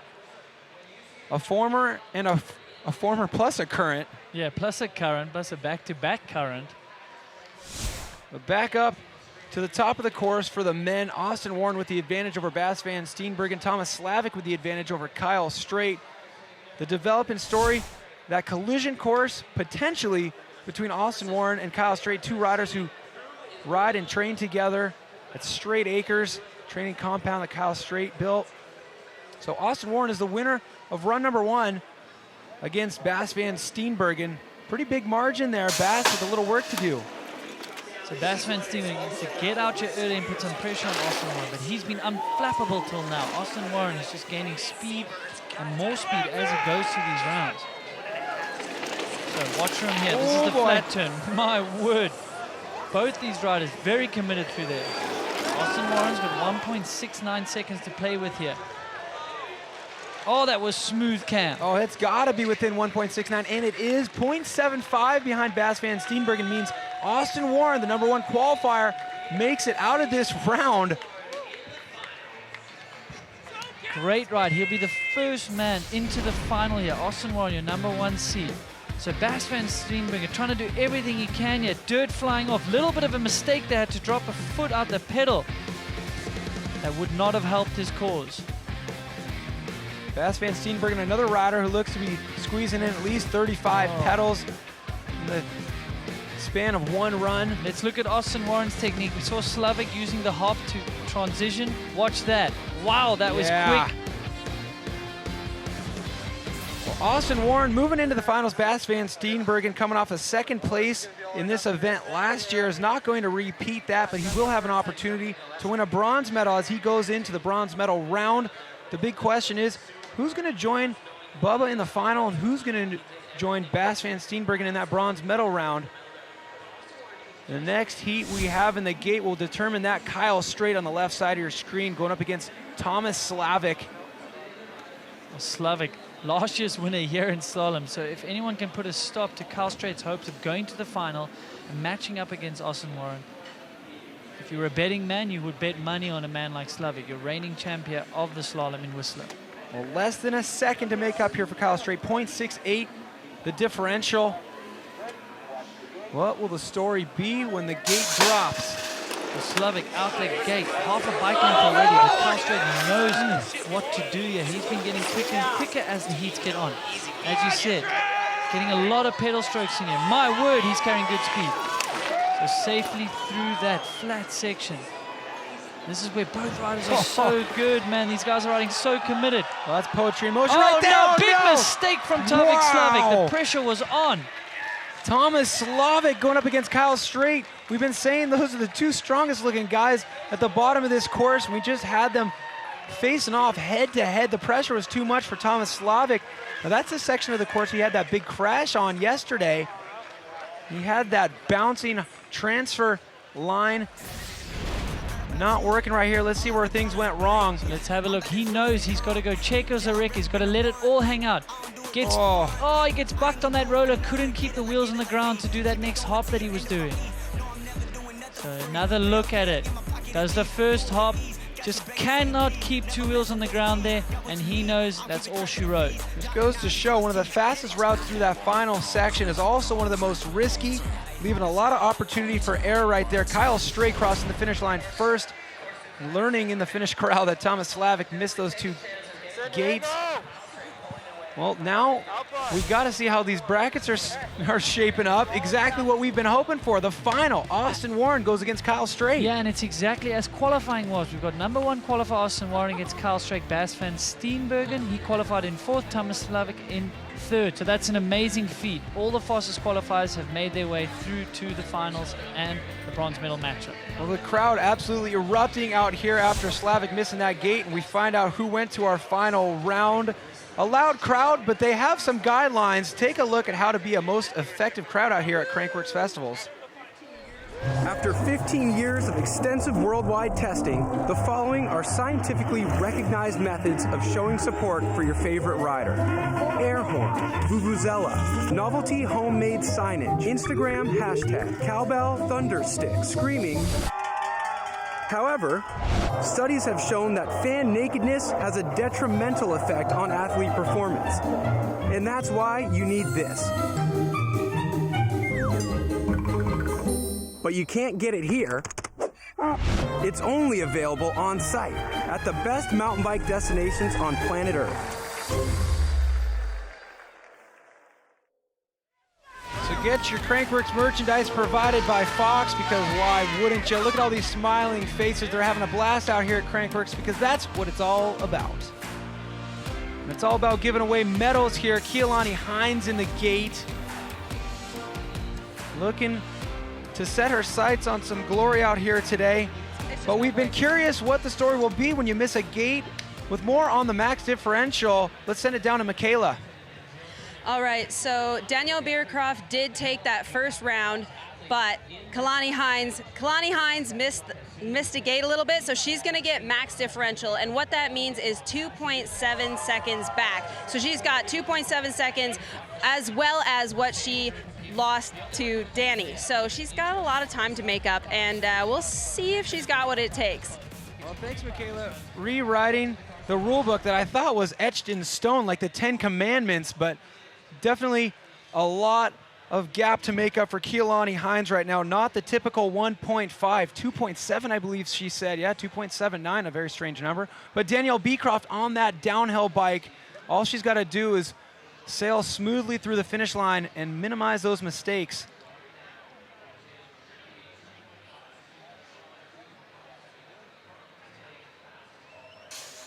Danielle Beecroft, all she needs to do is keep it on two wheels. She's got a mammoth advantage here in slalom on the downhill bike. Not hanging about there, not playing it too safe. One of the trickiest things to do is playing it safe. You start thinking, you start riding tight, you know you just got to get to the bottom, you're not focused on forward momentum, pushing. You kind of start just riding too much in your own head. So Danielle Beecroft looking like she's doing exactly what she needs to do, and I suppose it makes sense since we have such a disparity between the white and the black courses to have a larger max differential than what's traditionally seen in dual slalom racing. But Keilani Hines, close but no cigar, 1.9 back. She needed to win by 2.79. Danielle Beecroft, the #1 qualifier on the downhill bike, making it all the way into the finals.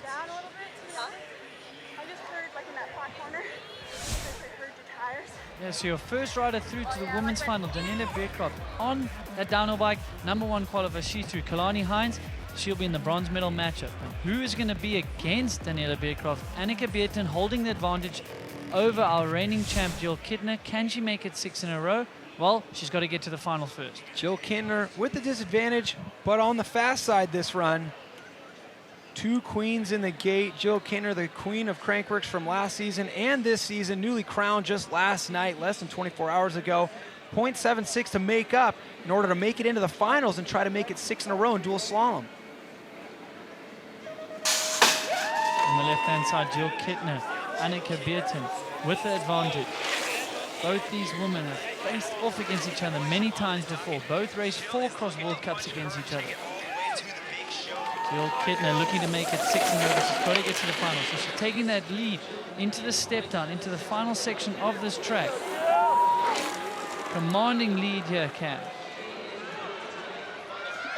Jill Kittner crosses the finish line, but by how much? 1.28, that's absolutely going to do it. Jill Kittner moves into the final round and gives herself the opportunity to make it 6 Crankworx dual slalom victories here in Whistler. She did it in A-line. Opportunity to make history again. So Annika Beerten will meet up with Keilani Hines in that bronze medal matchup. Take a look at these brackets right here. Jill Kittner going into familiar position in that finals. She'll be going up against Danielle Beecroft.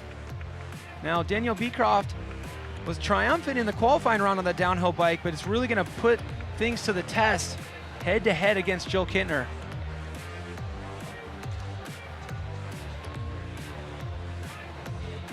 So Andrew, you're our expert here with all things 2 wheels when it comes to racing. Take me to school, buddy. Well, what I want to look at is the flat turns. We've been speaking about it a lot tonight. So we're going to have a look at that flat turn that's been giving a lot of these riders trouble. So this is a technical one because it's flat. Let's have a look at Bernard. He's going to opt for the safer option, which is dropping a foot. But the problem with this is you can't get enough weight on the outside edge of the tire, and there you see, he loses traction. So the safer, but more aggressive one would be to keep the feet up. Yeah, if you have what it takes to keep the feet up, easier said than done. So there you go, Thomas Slavik. He's braking early, he's keeping both feet up, which gets more traction and more weight on the outside of the tire. But if anything goes wrong, sometimes you can't keep your foot out and you'll end up with a big crash. And I like Kyle straight there. He's coming out of the turn, he's on the power, he's actually helping with traction. And like Kyle said, keeping your eyes up ahead, looking at where you're going, not where you are, has a tendency to subliminally put your weight where it needs to be to keep those tires stuck to the ground. We're not talking about really wide tires here. What are we talking about, 235s? Yeah, 235s probably at the most. Some of them got good tread. See some of the guys running semi-slick on the back, but opting for more tread on the front, something like a Minion. Well, everything's set here. We're going to be giving away bronze, silver, gold medals in the 100% dual slalom. Bas van Steenbergen loading his bike up in the gate alongside Thomas Slavic on the right side of your screen. So these guys, they've been pushing to the top. They want to catch their breath, and then they quickly reloaded for another run here. Thomas Slavic qualified third. Bas van Steenbergen qualified fourth. Slavic, last year's winner, looking to at least get a medal this year.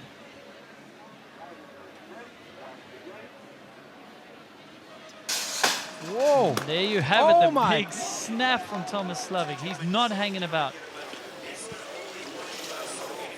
So Bas van Steenbergen, he's hard on the pedals. He might be getting as many pedal strokes as Kyle straight at this rate. Wow, very good from him. I wish he would ride almost a taller gear. I feel like he could make it a little bit more efficient for himself. Also quick down the bottom here, Bas, putting some time into Thomas Slavic on that fast track. Well, there we go. Thomas Slavic, 0.85 behind Bas van Steenbergen. Thomas Slavic on the slower side of the course. Once they switch sides, could be a game changer right there. 0.85, manageable. But really interesting what you were talking about, the gear Bas van Steenbergen is in. Maybe it's trying to be in the right gear for starting, and he's just forgetting to shift. Take a look at the start. Well, speaking of that, so they're holding their weight a little bit back, and you can see that lunge, lifting that front wheel and trying to overpower the gate there. Thomas Slavic doing that to absolute perfection. Maybe Bas is just trying to see if he can get more than 35. That's a little side bet he's got with Kyle Straight. I'm listening. 35 pedal strokes in one run. I'm not counting, but I'm thinking Bas may have squeezed in 36 there. Yeah, that's maybe why he's running a little bit easier gear, get a bit more pedal strokes, side bets, split the prize money. Well, Michaela Gatto is hanging out in the finish corral with that stylish man right there, Bas van Steenbergen. All right, you're looking absolutely on fire tonight, but the boys were talking a little bit about your gears, gear changing down the course. Can you give us a little insight on that? Yeah, so I start in second gear off the gate, then right on that roller you shift up twice. And then if you don't forget, like I did in the last run, you shift up twice more on that jump and you pedal in the air so you can pedal through the finish. All right, so I think the guys were right when they were talking about, it looked like you were pedaling a little bit too fast down near the bottom. Yeah, it sucks because you're landing, you're like, oh, I forgot, and now I can't shift anymore. So yeah, it's all right. Better run next time.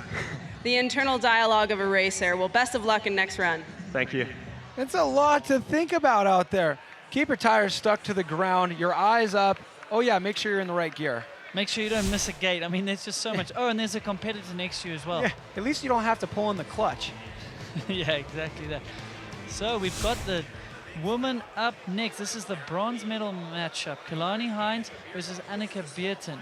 Run number 1 in this bracket that will determine who takes home that coveted bronze medal from Crankworx Whistler, 100% dual slalom.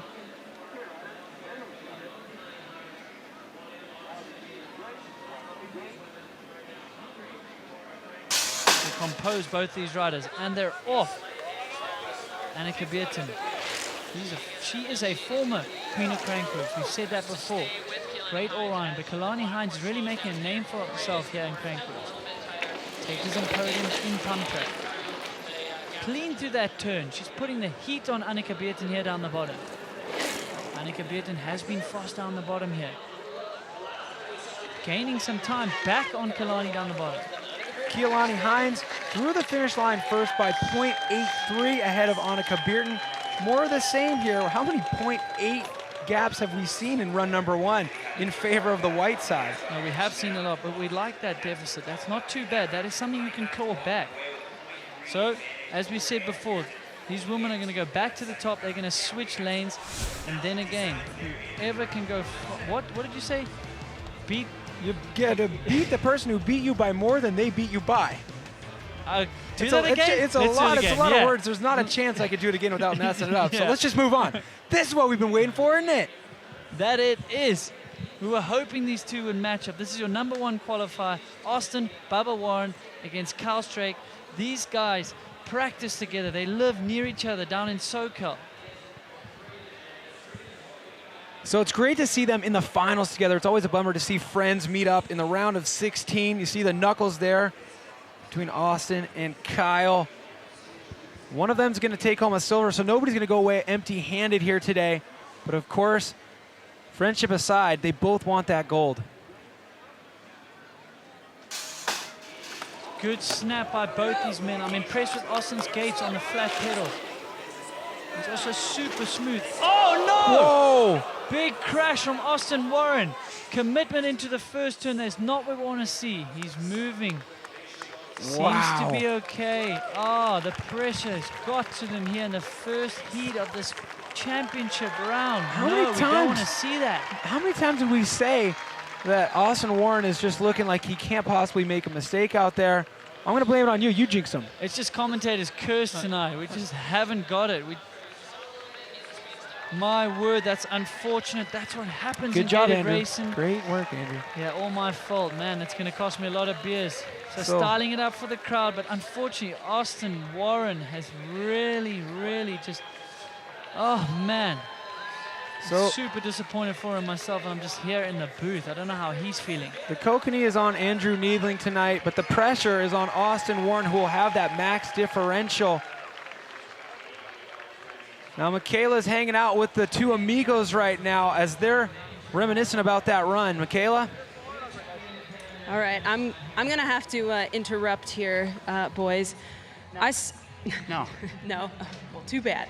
I saw you acting like a gentleman. Bubba went down. You guys are really good. Come on. Being a gentleman, I guess I can say.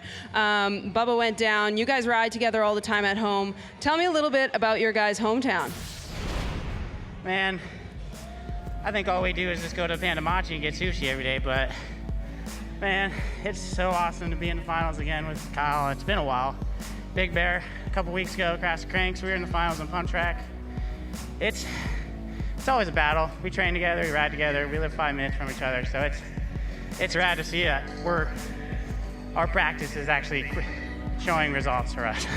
That's amazing. And Kyle, you said that your hometown is, what's it called? The Alpine, California. It's the apparently it's the slalom capital of the world. So Slalom capital of the world. He's claiming it. Well, I mean, you're both going incredibly fast, so I'm going to take that as a fact. All right. Good luck in next round. Thanks, Michaela. Call it time on the bike with another world-class rider, or maybe it's just the influence of that sushi they've been eating, but something is working for these guys in the finals together. Unfortunately, Austin Warren will have that maximum differential to make up behind Kyle Straight. As we focus our attention back up to the top of the course for the women, Danielle Beecroft on the left side of your screen going up against Jill Kintner. So maybe a surprise to Jill Kintner. She didn't qualify in first position. Danielle Beecroft on the left, on the downhill bike. Jill Kintner with a good start there. While the pressure is on. Jill not used to this position, not qualifying fastest in slalom. Danielle Beecroft on the faster lane as well, on the downhill bike. This is where this bike should start excelling. She'll gain traction here on the pedals. Wow, Jill needs to really up her game here. Danielle Beecroft surprising us a little bit and maybe surprising Jill Kintner here. Wow, it's a pretty big gap right there. Danielle Beecroft through the finish line first. 1.12. Behind her is Jill Kintner. Now, I don't know if you were thinking maybe the downhill bike first place qualification was some sort of fluke, but when she just does that against Jill Kintner, I mean, we know that Jill was on the slower course, but that wasn't a 0.8 differential. That was over a second. No, it wasn't. It's something you noted early in the broadcast. You said we hope a rider wants to be within 1 second. There you see Danielle Beecroft putting over a second into Jill Kintner. So the action really heating up here right now. The gold medal is going to go either to Danielle Beecroft or Jill Kintner. Danielle Beecroft definitely leading the charge right now. The bronze medal round for the men, the bronze medal round for the women, and the gold medal round for both is coming up after the break. This is the 100% dual slalom. Stick around. We're trying to make a drivetrain that works better. We're trying to improve upon the things that we had done. Introducing the all-new SRAM GX Eagle drivetrain. No matter what kind of rider you are or the kind of terrain you might ride, Eagle is simply the best. GX Eagle drivetrains have a range of gears that rival or flat out beat most 2x systems. Engineered in Germany, made for the world. This is GX Eagle.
Crankworx is proud to call this place home. Whistler Mountain Bike Park. Love the feeling of being truly awake.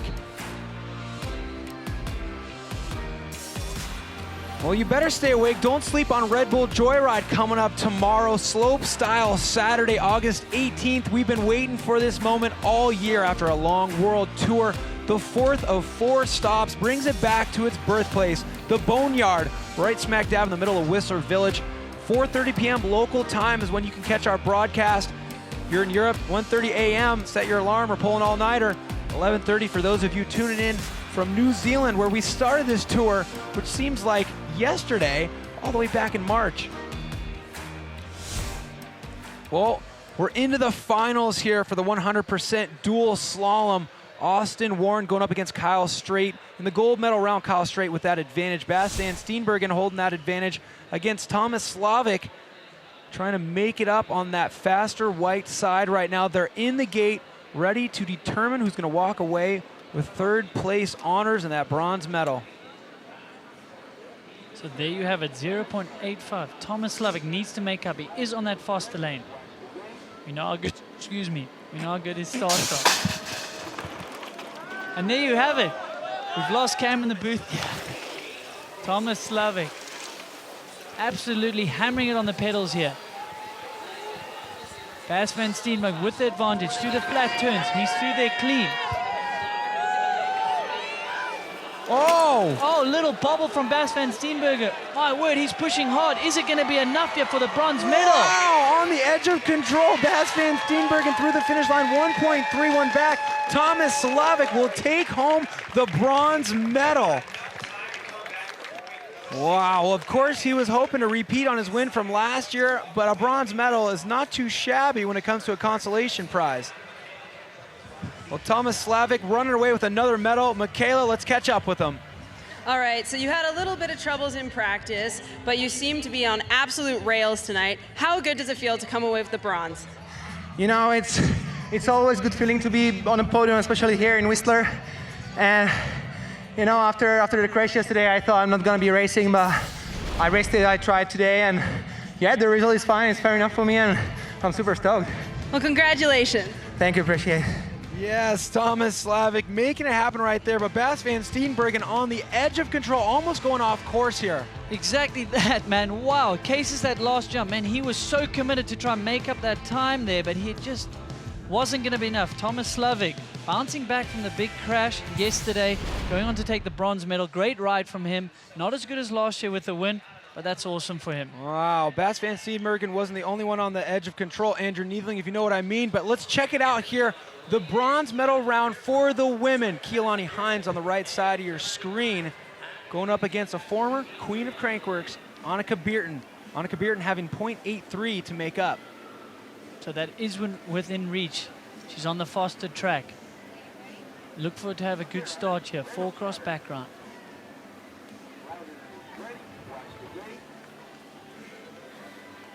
Watch the eyes, trying to preempt that gate. Good start by both of them.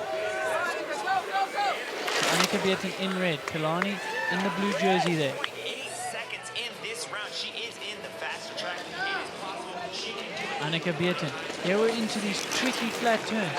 Little bit late and sluggish there from Kalani. That is not going to help her cause. Annika Bierten has been good down the bottom in the slalom.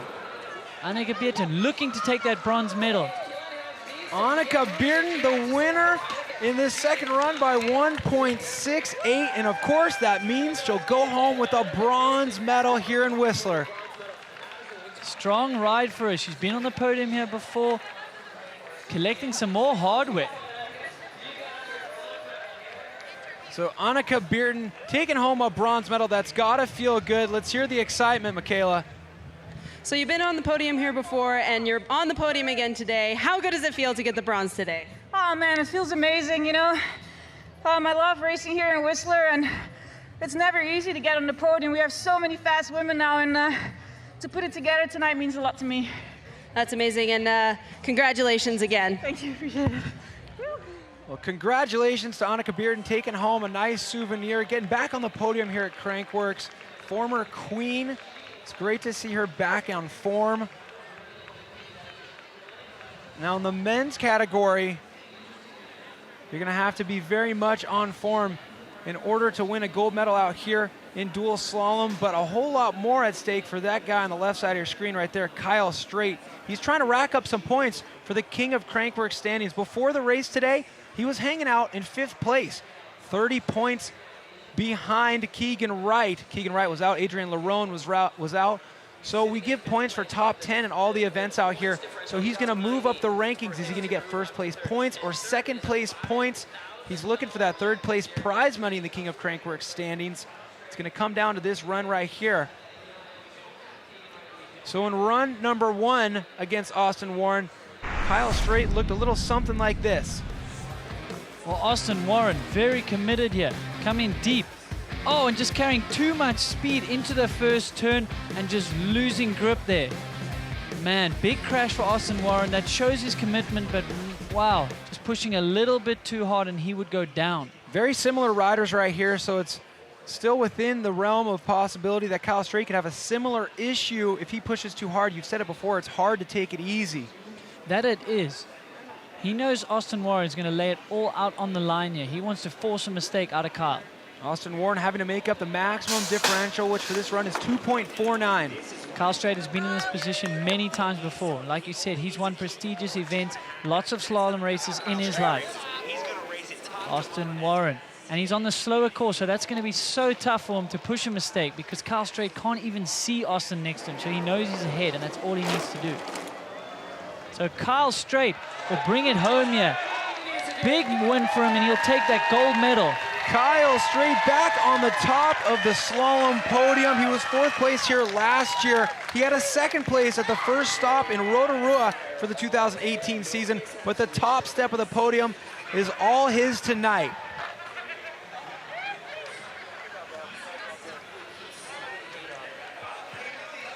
That's great. Bubba has to settle for 2nd. He steals that "I'm upset" sign. He so would Kyle be upset. Straight He did has all the won work. Sea Otter Slalom, but now he's winning it here in Whistler. This has got to be one of the biggest wins in his slalom career. Michaela, let's hear how this one stacks up.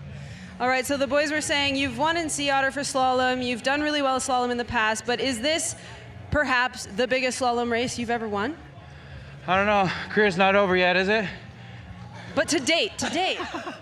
You know, it's a big one for sure. I've won in Whistler in the past. It's been a couple years, but winning in Whistler is definitely enjoyable, and I'm stoked. The crowd's hype. Thank you. Congratulations. Thank you. Kyle Straight, always a force to be reckoned with when it comes to dual slalom racing. It's a form of competition he holds near and dear to his heart. Got his own slalom course at home, and it's paying off. He's got a gold medal. We're going to give away another gold medal right now. It's either going to go to Jill Kintner on the left side of your screen or your #1 qualifier, Danielle Beecroft, who holds the advantage if you remember what happened in run number 1. Take a look back at that advantage Danielle Beecroft was able to pull off against Jill Kintner, somebody who's so hard to beat here in Whistler. That she is, especially in slalom. She's won this event 7 times in total. She's going for 6 in a row, but Danielle Beercroft came out, qualified first on the downhill bike, and she's showing us why. She's carrying very good speed through those loose turns. But Jill Kittner, she's been in this position before.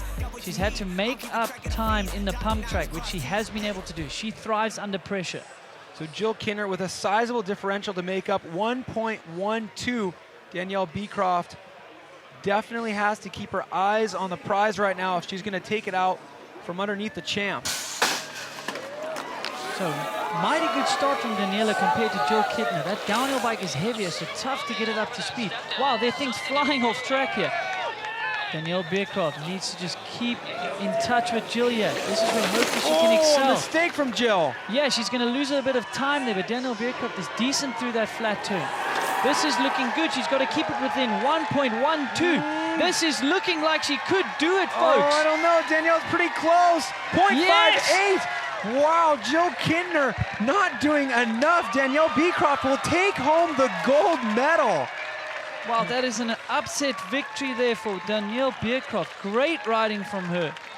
Qualified in fastest, and she went all the way to the final, Cam. The finish line celebration says it all. Anytime you can beat Jill Kittner in dual slalom, you've done something extraordinary. Let's hear it from her, Michaela.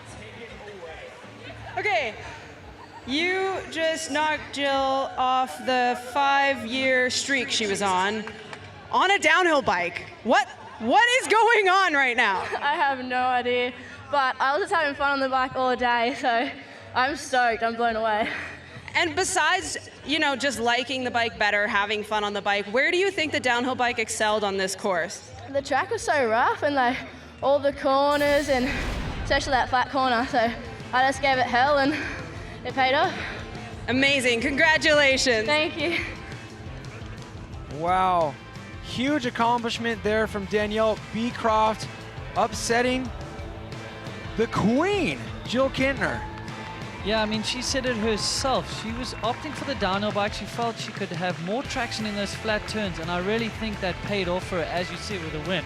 The fastest bike is the bike you're feeling good on, going against the grain, against convention right now, and celebrating like Nikolai Rogakin would if he won an event. You're going to see him tomorrow, but right now, it's all about Danielle Beecroft taking the rug out from under Jill Kittner.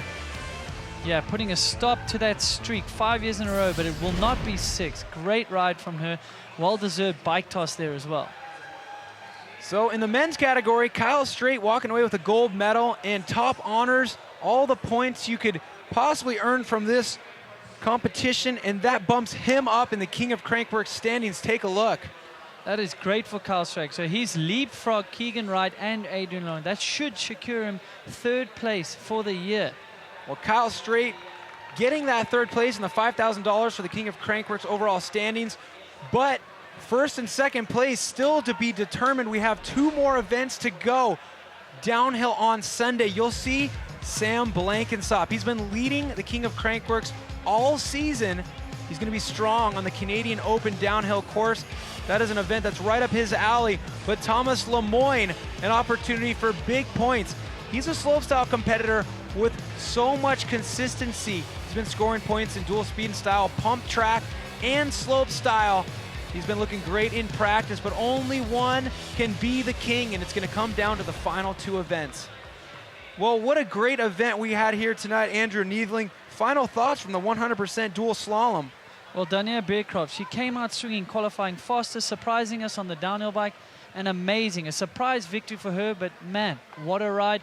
Kyle Straight dominated from the beginning, making it all the way to the final.